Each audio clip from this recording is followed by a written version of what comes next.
So in last lecture we discussed about fixed function IC based technology and its advantages and disadvantages. And in today's lecture we will discuss about full custom ASIC based design technology, its advantages and disadvantages. Now, full custom ASIC. Now, ASIC means application specific integrated circuit. So, we will continue with the same example what we discussed during the fixed function IC based design. Let us see, suppose we want to design one half adder.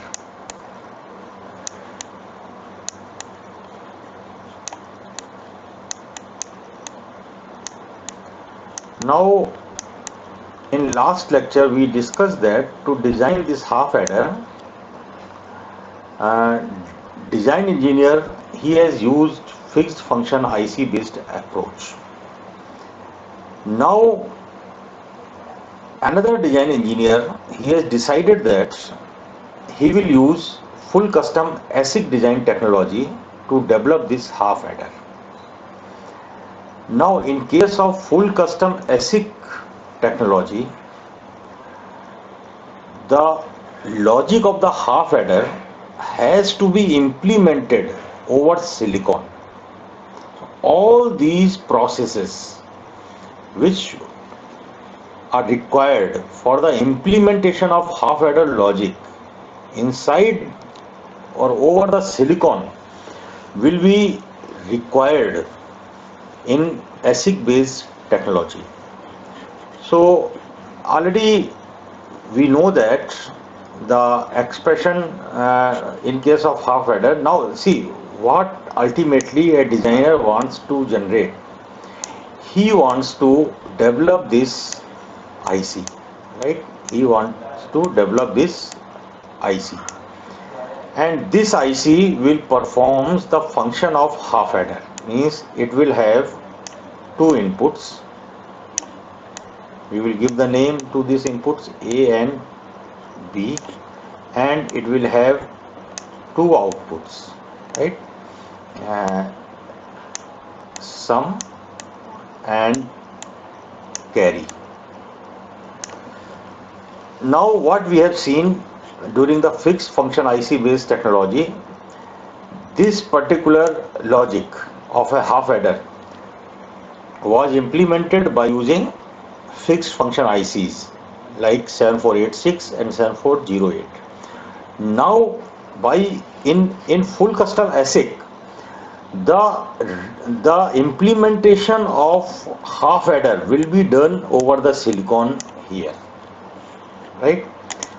So if we continue with the same expression whatever we discussed in last lecture, so expression for sum is A XOR B, and expression for carry is A and B, right?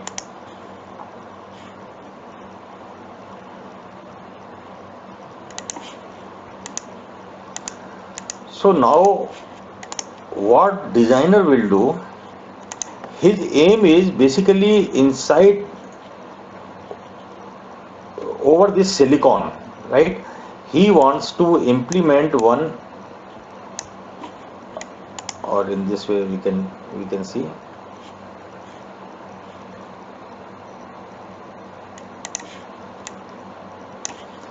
So basically what the engineer wants, he wants to implement one XOR gate here, right? Inputs A and B will be connected to this XOR gate, and he wants to implement one AND gate here, right? Inputs are connected to A and B are connected to this. So this XOR and AND gate he wants to implement over the silicon. Now there are various design technologies. Various technologies are available which can be used for the implementation of these XOR gates and AND gates. What we will do, let us assume the engineer has decided to implement the XOR and AND logic by using CMOS technology, right? By using CMOS technology. Now in case of CMOS technology,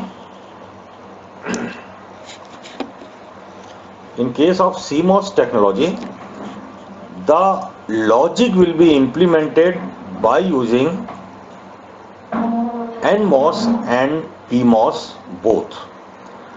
And the benefit of the CMOS technology is that it consumes less power. Now for implementing carry, right? For implementing carry, that is two input AND logic, what will be done? Total 6. So total 6 MOSFETs are required, right? Total 6 MOSFETs are required. Right now I will not go in the detail how the MOSFETs are interconnected. So that is the right now I am not discussing that, but 6 MOSFETs are required. It will be like this, and 2 input AND gate followed by 1 NOT gate, right? In this way we can get the this is AND gate, 2 input NAND gate followed by NOT gate, so you will get AND logic. Now to implement this 2 input NAND gate we require 4 MOSFETs, 2 NMOS and 2 PMOS, and to implement this NOT gate we require 2 MOSFETs, right? So in total we need 6 MOSFETs to implement this carry logic. Now if we talk about the sum, right? So what we will do, we will write the expression of this XOR logic. It will be we can write this A XOR B in this format: A bar B plus A B bar, right? So here what will be done, there is to implement this, so see, to implement this B bar, right, what we require one NOT gate. We require one NOT gate to implement B bar. This is B and output is B bar. Then whatever is the output, now what we require one AND logic. So this can be implemented in this way: NAND followed by NOT, in this way, and this is A. See, the implementation of NAND gate requires only 4 MOSFETs, and the implementation of AND gate requires 6 MOSFETs. That's why the universal gate, and NAND is a universal gate. For the implementation of the universal gate we require less number of MOSFETs, right? So here now what expression we will get? Here we are having B bar and this is A. So at this point what we will get? A dot B bar bar, and this inverter will invert this bar, and finally what we will get? We will get A dot B, right? So now A dot B bar. So to implement A dot B bar, how many MOSFETs are required? For this inverter, we require two MOSFET. For this NAND gate, we require two MOSFET, and for this inverter, we require two MOSFETs. So 2, 2, 4, and 2, 6. So 6 MOSFETs are required to implement this A B bar logic. Same way for A bar B logic, we require 6 MOSFETs, right? Now, whatever is the output like this, A dot B bar, it is generated by this particular logic. Then A bar B, this is generated by this particular 6 MOSFETs. So these are the signals, and these signal has to be ORed. For the OR operation, what will be done? First, there is one NOR gate, to input NOR gate, and after this, the output of the NOR gate is connected to the inverter, and we will get finally this sum. We will get this sum logic, right? So again, for the implementation of two input NOR gates, we require 4 MOSFETs, and for the inverter we require 2 MOSFETs. So to implement A bar B plus A bar B plus AB bar, we require total 4 plus 2, 6 MOSFET. So here we require to implement this OR logic, we require 6 MOSFET, right? So in total, how many MOSFETs are required for the sum? 6 plus 6, 12 plus 6, 18. 18 MOSFETs are required for the implementation of sum logic. And to implement both sum and carry, how many MOSFETs are required?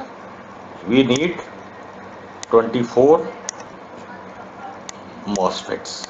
We require 24 MOS, right? Now, what the engineer will do? Some content I will erase. Okay.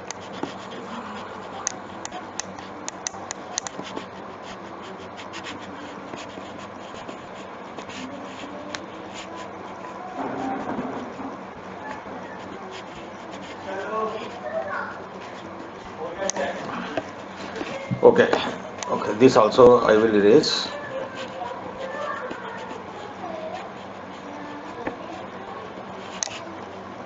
Right. So in total, I will write this. For sum and carry, we need total 24 MOSFETs. We are talking about CMOS technology in that particular case, right? Okay. We need 24 MOSFETs.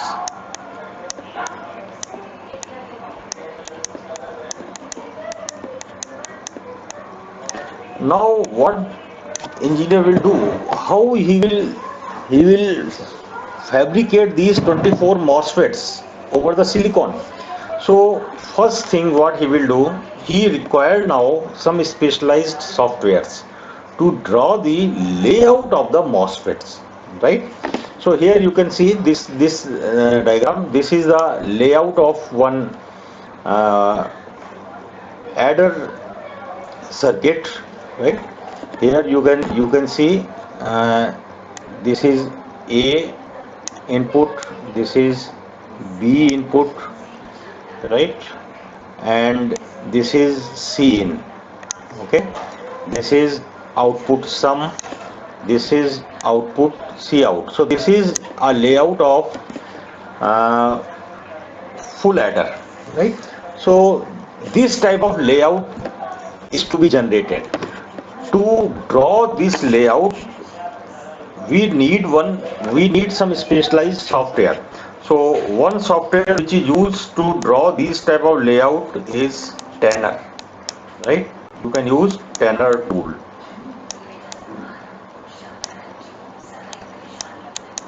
We can use Tanner. This is one software which are used by the design engineers to develop the layout, right? So this is called as layout of our design. Another another tool which can be used or which generally designers use is uh, Cadence.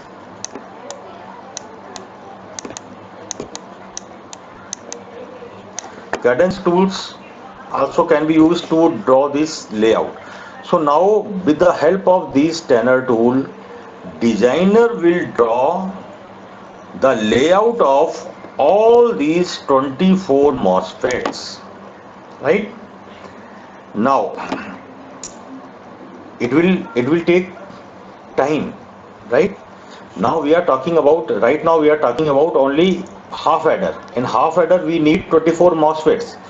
But you think about the complex circuits. In the complex circuits, there are million MOSFETs, right? So now in that case, what designer will do? He will design the layout of all the MOSFETs by himself by using these Tanner tools. So now it will take a huge time for designing the layout, and the the cost of these tools is also big. So the NRE cost will increase because we need now specialized tools to develop the layout, right? So the NRE cost will increase. At the same time, the time to market will also increase because it will take now lot of time to design the layout of this MOSFET, and once the layout is completed, then the designer will generate one file that is called as GDS, right? GDS2. Designer will generate GDS2 file, graphic design system. This is one standard file, right? So GDS2 file will be generated by a design engineer. This file contains all the information regarding the MOSFETs, what will be the uh, channel length of the MOSFET. Channel length already means it is a distance between source and drain. So what will be the channel length, how the MOSFETs are interconnected with each other, all the information regarding these 24 MOSFETs are available in GDS2 file. Now this GDS2 file will be given to foundries, right?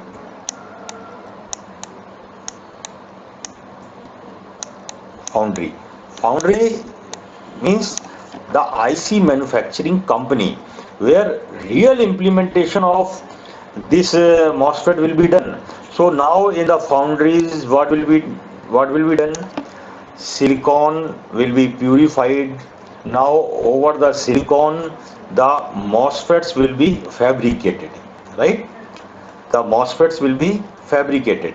So again, it is a huge process, and a lot of chemical reaction will take place inside these foundries, and it is also a time consuming process. So now if you recall, right, I will just like to recall you. If we talk about the NMOS, then NMOS structure you can okay, I will just erase some of the things.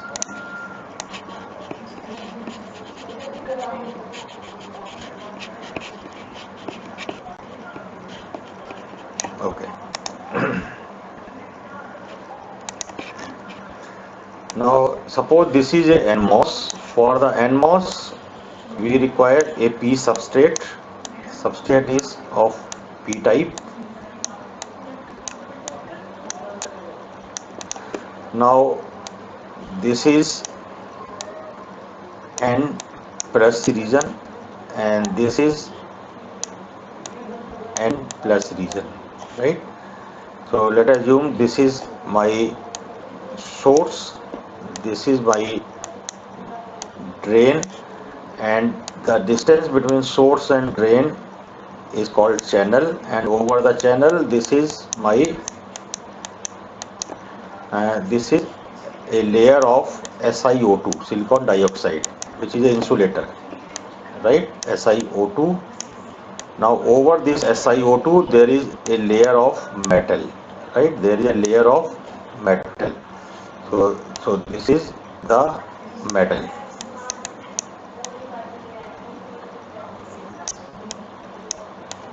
This is metal, and here we have the gate terminal, right?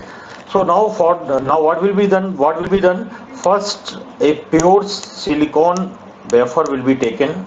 Over this silicon wafer, p-type impurities will be deposited to make the p substrate. Then in this particular region, n-type impurity will be deposited. Now in this particular region, n-type impurity will be deposited. Now here the SiO2 layer will be deposited. Over this metal layer will be deposited. So all these deposition of n-type impurity, p-type impurity, SiO2, metal, all these will be done with the help of some chemical reaction. So there will be a diffusion process, ion implantation process, and etching process. So a lot of processes are there, and finally a IC will be implemented. A IC will be produced. An IC will be like this. So inside this IC, the XOR gate and AND gate is fabricated by using 24 MOSFETs, right? That's all. So now this particular full custom ASIC based technology is having its own advantages and disadvantages, right? So what are the advantages and what are the disadvantages? Okay. So if we talk about the advantage, here I will write the advantage.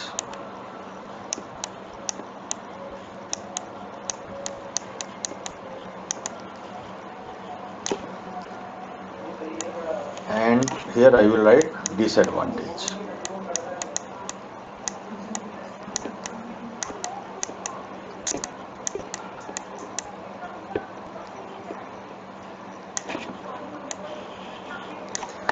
Okay, in terms of design metrics we are talking. What about the NRE cost?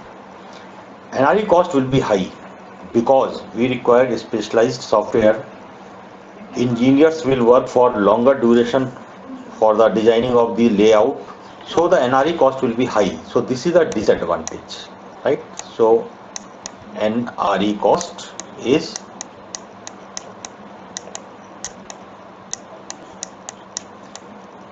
high. What about the unit cost? I already told you NRE cost and unit cost are inversely proportional to each other. Unit cost is the cost of one unit excluding NRE cost. So here what is the unit? This is one unit of the half adder. In this there are two inputs and two outputs. That's all, right? The exact logic of the half adder is implemented inside over the silicon. Whereas in case of the fixed function IC based design, what we have seen, to implement half adder, we purchased 7486 IC, we purchased 7408 IC. Then both of these ICs are fabricated over the PCB. Then there are some wirings also we have done. So a lot of things we have done. So but here the unit cost will be less. So advantage is unit cost, right? In large volume, if we are manufacturing this particular product, then unit cost will be less.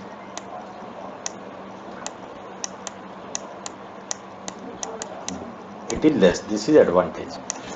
Now what about the time to market? How much time is required to launch this product in the market? So time to market will be more because huge time is required. Time is required for the generation of the layout. Then the foundry will manufacture the real IC where the half adder will be fabricated over the silicon. So time to market will be more. It will take more time now, right? So this is the disadvantage. So time to market.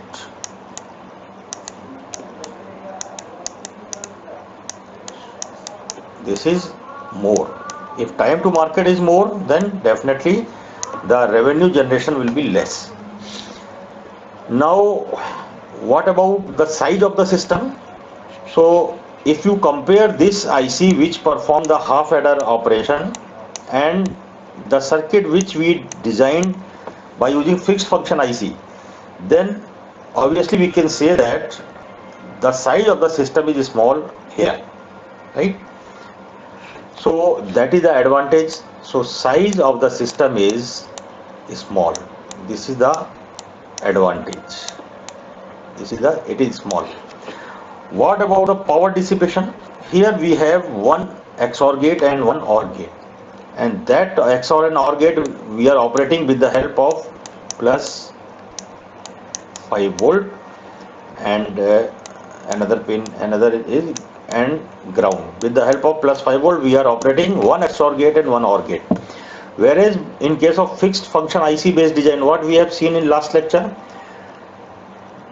for both the ICs we have connected 5 volt and ground, so both IC will consume power. Here the power dissipation will be low, so the advantage is power dissipation is low. What about the design security? If somebody will, so your competitor will take this IC, now he cannot understand what is the logic, how this particular operation is performed by this logic, because everything is fabricated over the silicon, nobody can copy that. Whereas in case of fixed function IC which we discussed in last lecture, there anyone can copy your design, so here design security is there. So we have this is the advantage.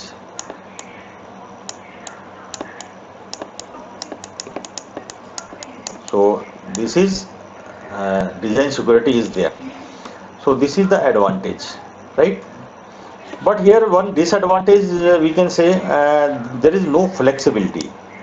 There is no flexibility. That is the disadvantage in full custom ASIC. Flexibility. What is the meaning of flexibility? Flexibility is also one of the design metric. Flexibility. Okay. The meaning of the flexibility is, if see we have designed this half adder, now in future if we want to change the features of this particular half adder, is it possible? So it is not possible here, because already the things are fabricated over the silicon, right? You cannot tailor that, you cannot modify that. Whereas in case of the fixed function based IC, what flexibility is there? If you want to change the design, simply you have to change the connections, that's all. So flexibility is one of the disadvantage. There is no flexibility in full custom ASIC. If you want to change the feature, you have to throw this IC out and you have to redesign the IC, right? So these are the some of the advantages and disadvantages of